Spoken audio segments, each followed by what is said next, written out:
Habang tinatahak ang daang matuwid, marami ang nagtatanong, bakit hirap pa rin ang buhay?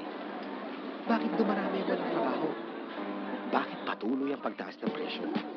Ang kailangan, pamamahalang maganda. Pamamahalang tungo sa magandang buhay.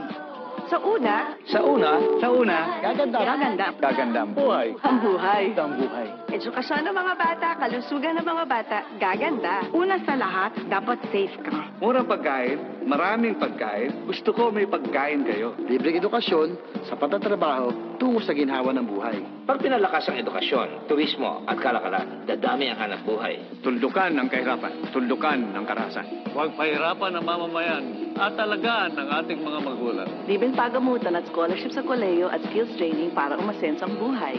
Basta kalusugan, dapat sagot ng pamahalaan yan. Panata ko ito, dapat maging batas.